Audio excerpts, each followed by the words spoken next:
All right, well, good morning, everyone, and I want to thank Marty for the opportunity to be here this morning. I will be talking about Carbon 101. The phrasing that was, or the caption that was given to this, I must admit was a little bit daunting. Everything, all things carbon in 20 minutes was a little overwhelming for me as somebody who spent much of her career in this space. And I would say there's a lot of people who spent their careers in this space over the last century or so. So I won't cover everything, all things carbon, but I'll try and give you all enough to satisfy that carbon curious itch. When I teach this at the undergraduate level, one of the things I want students to take away from these discussions is that soil carbon is very, very, and I usually add a few extra varies, very, very, very important.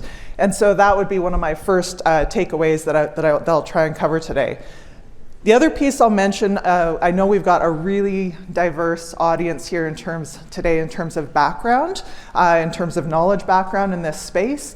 And so if you look at the slides at some point and you're thinking, wow, that looks complicated, just look over here at me and listen to what I'm saying. There's some stuff on the slides that's a little more complicated for those of you that maybe have the background, and maybe you'll be looking at that and going, okay, I know what she's saying, I'm gonna look at the slides instead, okay? So just a heads up for you. So I always like to set the kinds of things up then with learning objectives. So our learning objectives for this morning: 1, what is soil carbon and why is it very, very important? 2, what can land managers do to manage soil carbon? And 3, what are some of the key challenges and considerations in measuring and monitoring soil carbon? And I want to make clear that I'm just going to be introducing some of these topics really as sort of as food for thought and fuel for the discussion over the course of the rest of the day. And so if I think about soil carbon and why it's very, very important, really I want to start by saying carbon. Carbon is very, very important. The first time I heard the phrase decarbonization in the context of agriculture, I got super anxious because I thought, we are carbon-based life forms. We produce food to basically capture carbon from the air and energy from the sun, put it in the food to keep us alive. So if we decarbonize our food system, we're done for, right? Carbon is the essential fuel that drives us. So when we're thinking about that context, carbon is the fuel that goes through this whole system. And the soil carbon component of that is where carbon is part of the fuel that drives that whole system. It's really the engine that drives that cycle. And so as a soil scientist, that's my background. I spent well over 25 years working in this space and thinking about soil. We can define soil a whole bunch of different ways. Whether you've ever thought about soil as anything beyond what you're standing on when you're out in the garden or out in the yard will depend on your background. But really, soil is a mix of solids, gases, water, and importantly, a lot of microorganisms. There's plant roots down there. All of that is part of the engine for the planet. You might think about it, and I was talking to one of my colleagues here from the geological sciences, this skinny little layer that wraps the planet. And so there's a book out there where soil is described as the ecstatic skin of the earth. And I like to think about soil as basically telling stories. And so pre-COVID, I had the chance to do a TEDx talk. And in that context, I was describing how soil is basically, when I dig a soil profile, like we see here on the right, it's telling me a story about everything that it's seen. That soil is telling me how it was affected by what material was deposited there by the glaciers. It's telling me about the plants that have grown there, died there, the organisms that live in that soil. And it's also telling me about how it's been managed over its lifetime. So the soils are a really important indicator of what's happened there in the past. And we heard in a brief remark this morning about soils being really important in terms of the ecosystem services that they provide. And so again, as a soil scientist, I'm very passionate about this. A lot of us think about soils primarily in terms of that first ecosystem service as providing a medium for plant growth.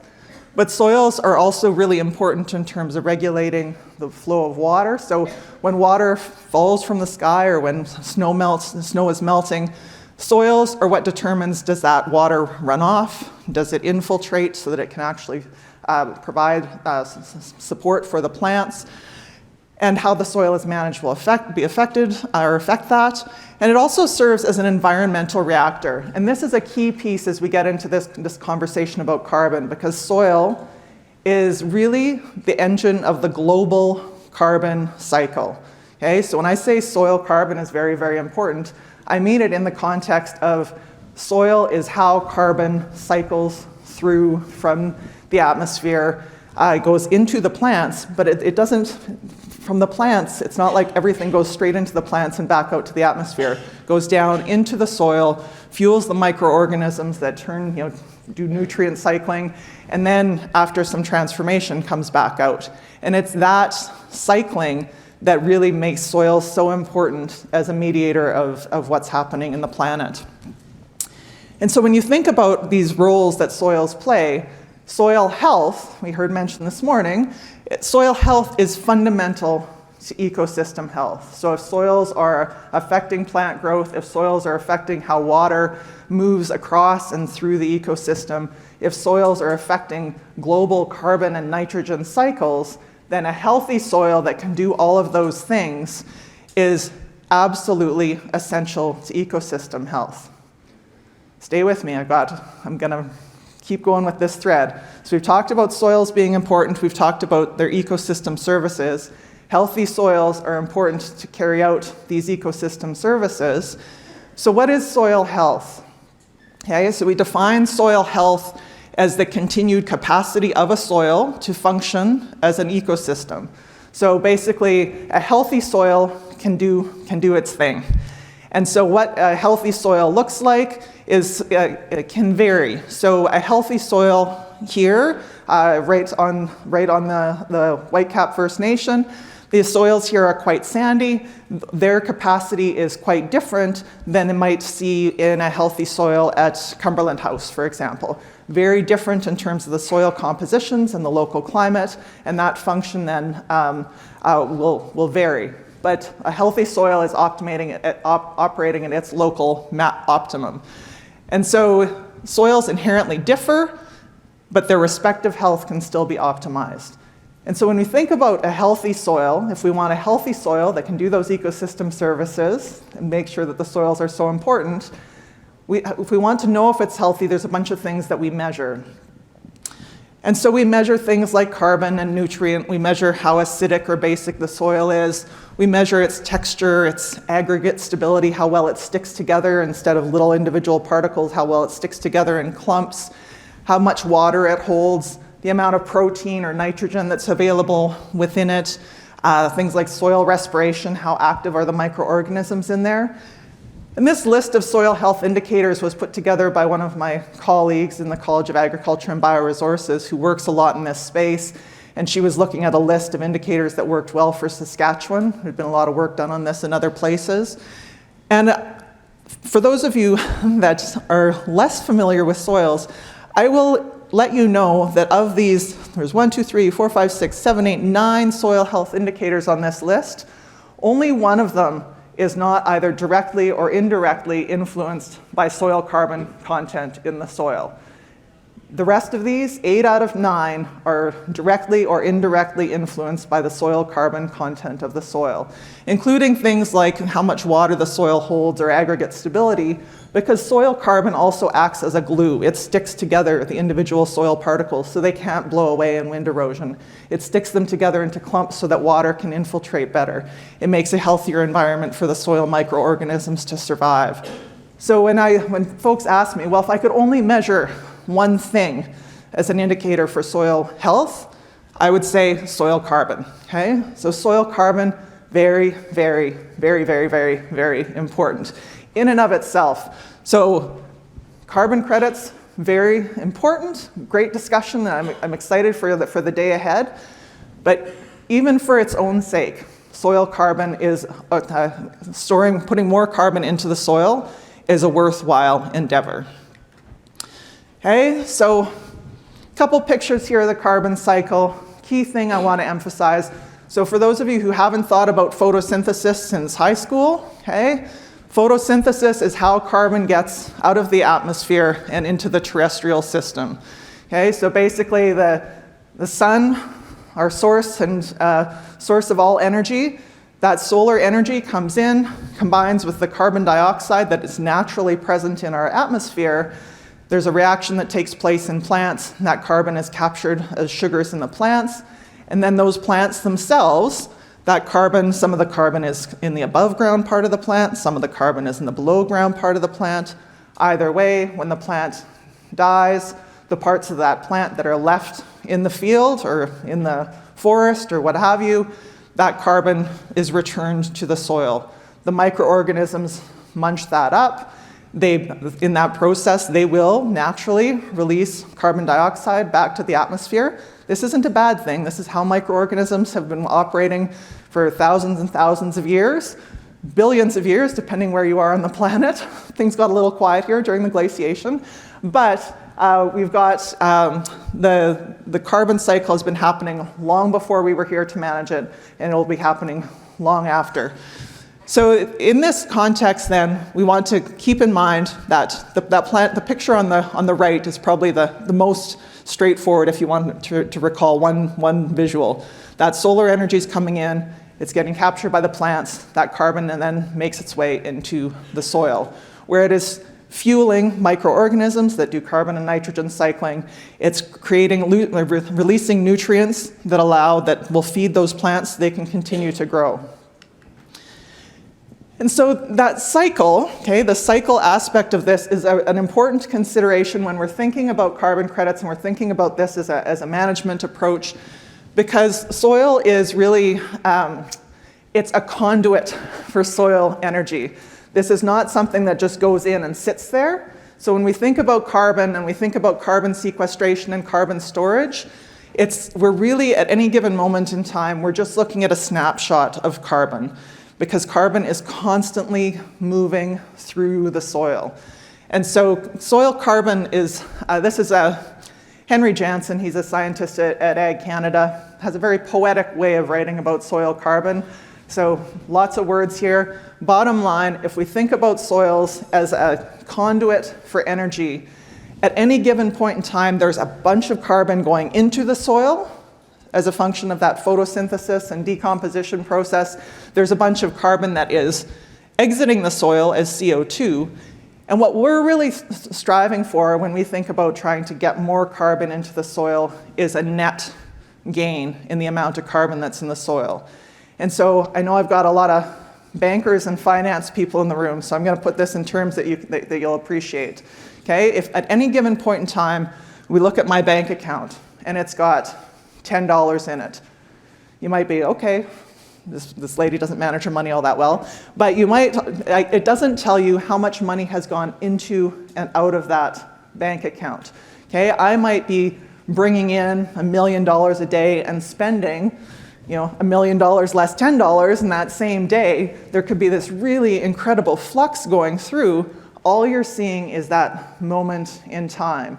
And so the same thing is happening when we're measuring soil carbon. All we're seeing at any given moment is a snapshot, and that's okay, but it's important to keep that in mind because we're really trying to manage this very important dynamic cycle. That's what we're doing when we're working on carbon, on carbon credits and managing for soil carbon.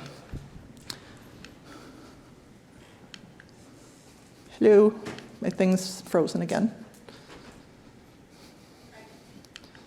There we go. So when we manage soil carbon, like I say, our goal is not to decarbonize. Carbon is this important conduit for energy. What we really are trying to do is we're trying to optimize, we're trying to give back to the soil. We're trying to give back to the soil through management practices that add and stabilize the organic matter above and below ground carbon. And we're trying to do that in a way that's not slowing down those cycles, because those cycles are really important. We're trying to do that in a way that net, so instead of my bank account being just $10, maybe tomorrow it's $11 and then $12, but still with that $1 million going in and out, because that's what's driving the function of our ecosystems. And so these practices, again, beneficial with or without a carbon credit system. So on the agricultural side, things like our tillage practices are important. So some of you have probably heard, a lot of you might have heard about conservation tillage. So that's the practice where we're doing less intensive and disruptive tillage of the soil. Basically because carbon helps stick all the little soil bits together in the soil. When you till it, you kind of break those aggregates apart, expose that carbon for microorganisms to decompose it more rapidly, and so your bank account will start to empty out quicker than you want it to. Okay, so conservation tillage, we've done a lot of that. If you look at, that's what the figure in the middle there is showing. Saskatchewan, the rectangle in the middle, we've done a lot of it. There's still a lot of potential in parts of Manitoba and Alberta, as well as in other parts of the country. Things like cropping rotations, cover crops, different management practices, including integration of livestock, precision management.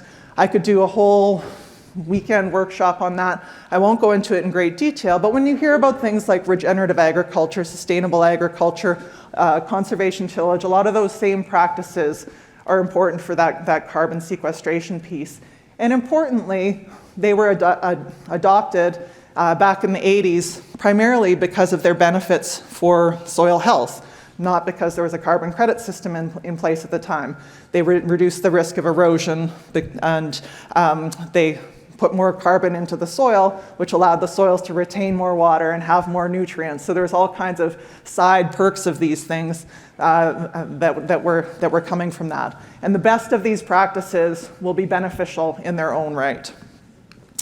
Likewise, I know we've got folks here that are from more forested regions where forest management is a bigger part of the picture. Agroforestry, afforestation, there's been a lot of research done in this space as well.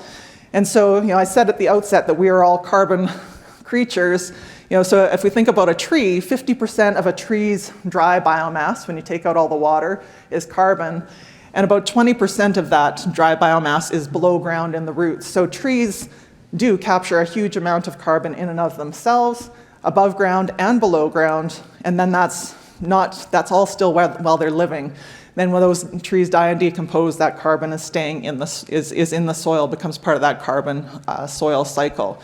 And so there's all kinds of great resources out there looking at how shelter belts can help be part of the solution here as well. So in terms of some of the challenges or considerations that we want to look at here is the things related to how do we know whether the carbon is increasing? Is a practice effective? And this is where we start to keep track over space and time. So you'll hear today about something called measurement, reporting, verification. And these are some of the challenges that we face in this space. And I'll just highlight a couple of the challenges, not because I think they can't be overcome, but because we need to know what the challenges are so we can find opportunities to address them, okay? If we're going to be successful in this space, we need to know what the obstacles that we might face are. So in terms of the challenges, one of the things, because as I've indicated here today, carbon is a biologically mediated process. So it's something that we're dealing with plants, which are responding to climate. We're dealing with microorganisms that are decomposing material in the soil. They respond to all kinds of environmental drivers. And those drivers all vary over space. And so we'll see variability in soil type, a whole bunch of key soil properties here. And so if you look at the figure on the left, don't worry about all the names of the soil types there. What I want you to focus on is that each of those squares is a quarter section of land, and within each of those quarter sections of land, each of the different colors is a different soil type, each of which would have a different potential for storing carbon associated with it, because it's seeing different microclimates and vegetation communities.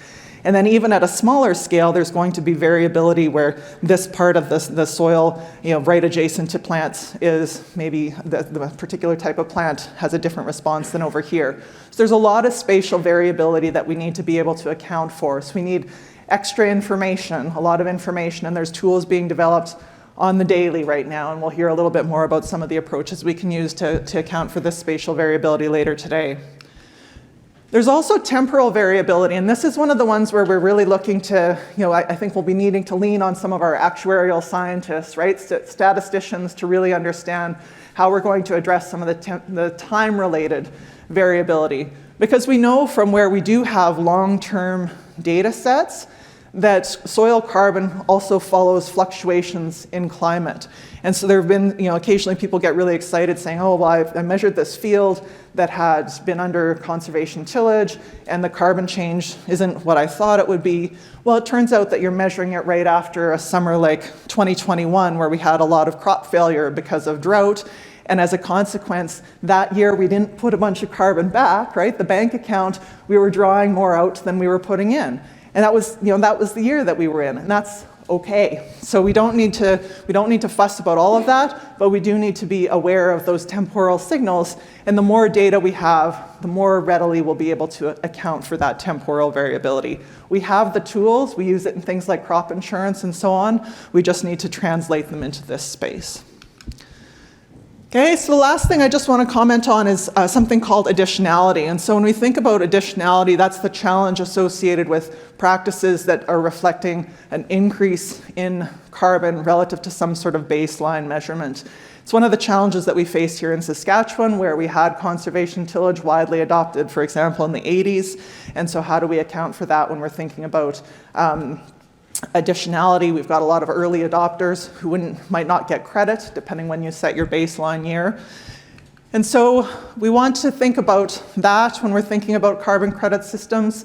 And we also want to think about any potential risk associated with losing carbon that's already stored. And so Henry Jansen, once again, has talked a little bit about the importance of preserving ecosystem carbon as well as sequestering new carbon. And so I challenge the folks in this room to think a little bit about what the implications of that are when you're thinking about carbon credits, right? So what is the risk associated with introducing a credit system that unintentionally incentivizes people to not take care of their soil so that then they can reintroduce those practices and get the credits at a later date? So there's the process needs to be thinking about those pieces as well. Okay, last piece. Don't forget that carbon is not the only cycle out there. Nitrogen cycle is closely coupled to this. Some of you will have heard of nitrous oxide as a major greenhouse gas as well. Sometimes when we talk about sequestering carbon, we talk about needing more nitrogen fertilizer added to make the plants grow better, to get more carbon into the soil. But too much nitrogen fertilizer can also lead to nitrous oxide emissions. So making sure that we're thinking about this as a system as a whole. Okay, key takeaways. Carbon, essential to soil health and function. Very, very, very, very important, no matter what. It varies over space and time, and so anytime we're thinking about carbon credits and how we're going to do measurement reporting and verification, we need to be thinking about that variability piece and how we'll account for that. And we can manage soil carbon. The key is that we're managing dynamic flows, those big fluxes in and out of the bank account, and our ultimate goal is that increase in net storage. So with that, I think I've taken my time. And so I'll thank you. If any of you have further questions about our programs or our college, including our Kichio Kauimau ASCII Knowledge Center, which is for our Indigenous Land Management Center, please feel free to check out those sites, and I'll turn it back over to you, Marty.